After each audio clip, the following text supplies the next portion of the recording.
भक्तों, अगर आप बिहारी जी के सच्चे भक्त हैं तो कथा को आप पूरा सुनें।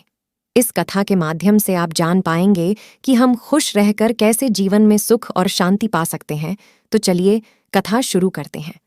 सोहन और शांति शादीशुदा जोड़ा थे। शादी होने के कुछ सालों तक तो सब ठीक चल रहा था, वे बहुत खुश थे। लेकिन जैसे जैसे समय बीतने लगा, इन पति पत्नी के जीवन से खुशियां कम होने लगीं और उनकी जगह झगड़े, निराशा और दुख ने ले ली। पति पत्नी एक दूसरे से काफी ज्यादा प्रेम करते थे, इसलिए वे चाहते थे कि उनका जीवन फिर से पहले की तरह खुशियों से भर जाए। दोनों अपना जीवन पहले की तरह बनाने के लिए कोशिश करने लगे, लेकिन उनकी लाख कोशिशों के बावजूद उनका जीवन वैसा नहीं हो पा रहा था जैसा वो चाहते थे। जब ज्यादा बड़ा बदलाव नहीं नजर आया तो दोनों अपने कुलगुरु के पास गए, जो कि कृष्ण भक्त थे। सोहन और शांति ने अपनी समस्या को गुरुदेव को विस्तार से बताया और इस समस्या का समाधान क्या है पूछा। उनकी बात अच्छे से सुनने और समझने के बाद कुलगुरु ने उन्हें एक उपाय बताते हुए कहा कि अगर आप दोनों किसी ऐसे जोड़े को खोज लेते हो जिनका दाम्पत्य जीवन संपूर्ण रूप से खुश है, तो उनके कपड़े का एक टुकड़ा ले लेना। बस उसी दिन से आपका जीवन बदल जाएगा और आपको वैसा जीवन मिलेगा जैसा आप चाहते हैं। सोहन और शांति इस उपाय को सुनकर खुश हो गए।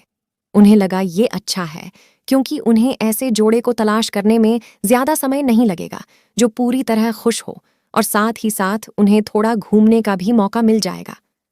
सोहन और शांति ने सोचा, वही दाम्पत्य ज्यादा सुखी हो सकता है जिनके पास धन धान्य की कमी ना हो। इसलिए उन्होंने सबसे पहले अपने राजा और रानी को मिलकर उनसे पूछना बेहतर समझा कि क्या वो संपूर्ण रूप से भी खुश है या नहीं। दोनों ने किसी तरह राजा और रानी को एक बार उनसे मिलने के लिए राजी कर लिया।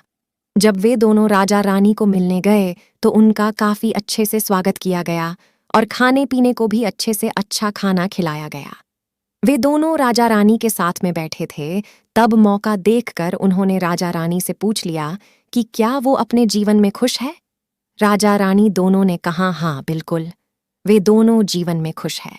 राजा रानी का जवाब सुनकर सोहन और शांति को खुशी हुई, लेकिन फिर भी उन्होंने आगे बढ़कर पूछा, क्या आप दोनों पूरी तरह से खुश हो? यह सवाल सुनकर राजा रानी के चेहरे पर थोड़ी सी उदासी छा गई। राजा ने कहा, हालांकि भगवान ने हमें जीवन में हर वह वस्तु दी है जिसकी जरूरत होती है, या यूं कहूं कि जरूरत से ज्यादा ही दी है, लेकिन एक संतान सुख अब तक हमें नसीब नहीं हुआ। राजा का जवाब सुनकर दोनों को पता चल गया कि वे संपूर्णतः सुखी नहीं हैं। अब सोहन और शांति उन्होंने अपना सफर आगे जारी रखा। उन्हें पता चला कि दूसरे राज्य में एक बहुत धनी सेठ है। इस सेठ के पास धन दौलत के साथ साथ बाल बच्चे भी थे, इसलिए उन्होंने उनसे जाकर पता करना चाहा कि क्या वह पूर्णतः सुखी है या नहीं। उनके घर पर एक दो दिन रहने के बाद यही सवाल उनसे पूछने पर सेठ और सेठानी का कहना था कि सब कुछ होते हुए भी वह पूर्ण रूप से सुखी नहीं है, क्योंकि उनके 4-5 बच्चों को संभालने में उनका पूरा वक्त चला जाता है और उन्हें अपने जीवन में बाकी सुख भोगने के लिए समय ही नहीं बचता। सोहन और शांति को वहां से भी निराशा ही मिली। वो अपने जान पहचान और अनजाने कई लोगों से मिले, पर अंत में उन्हें यही पता चला कि सबके जीवन में कोई न कोई ऐसी कुछ तो कमियां हैं जिनकी वजह से वो अपने आप को पूर्णतः सुखी नहीं समझते थे। अंत में पति पत्नी एक किसान दंपति से मिले जो दोपहर में खेत में काम करने के बाद खाना खाने के लिए बैठे थे। उनके चेहरे पर जो बेफिक्री और शांति उन्होंने देखी, वो पहले किसी के चेहरे में नहीं देखी थी। दोनों को लगा कि शायद अब उनकी तलाश खत्म हो जाएगी। किसान पति पत्नी के पास जाकर दोनों ने उनसे पूछा कि क्या वो अपने जीवन में खुश हैं। किसान और उसकी पत्नी ने कहा, हाँ बिल्कुल, वो खुश है।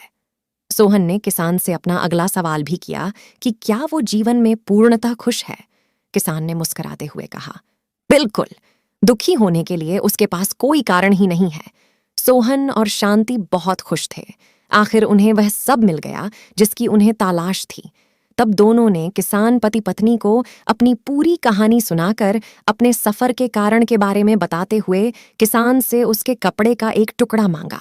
तब किसान चिंतित होकर बोला कि अगर उसके पास एक से ज्यादा कपड़े होते तो वो जरूर उन्हें अपना कपड़ा फाड़ कर दे देता।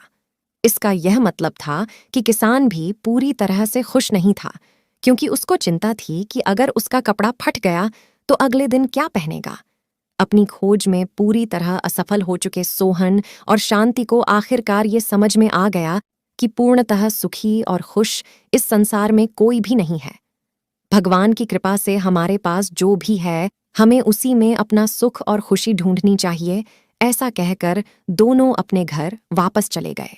भक्तगण, अब आप समझ गए होंगे कि सुख हमें ढूंढने से नहीं मिलता, बल्कि ये हमारे विचार ही होते हैं जो हमें किसी वस्तु को लेकर सुखी या दुखी, खुश या नाखुश करते हैं। जैसे कि संतान ना होना किसी को दुखी करता है, तो किसी को संतान है और वो शरारत करते हैं, ये विचार दुखी करते हैं। किसी को कम धन होना दुखी करता है, तो किसी को ज्यादा धन कोई चुरा ना ले, ये विचार दुखी करते हैं। भगवान श्री कृष्ण कहते हैं कि आप कितने खुश या सुखी हो सकते हैं, ये पूरी तरह आप ही के हाथों में है। आप जितना किसी के भी प्रति या परिस्थिति के प्रति सकारात्मक विचार रखते हैं, आप अपने आप को उतना ही सुखी और खुश होने में मदद करते हैं। तो भक्तों, उम्मीद है आपको कथा पसंद आई होगी। कहीं कुछ गलत लगा हो तो क्षमा चाहती हूँ। अगर आप श्री कृष्ण के सच्चे भक्त हैं तो चैनल को लाइक और सब्सक्राइब जरूर करें। धन्यवाद। जय श्री कृष्ण।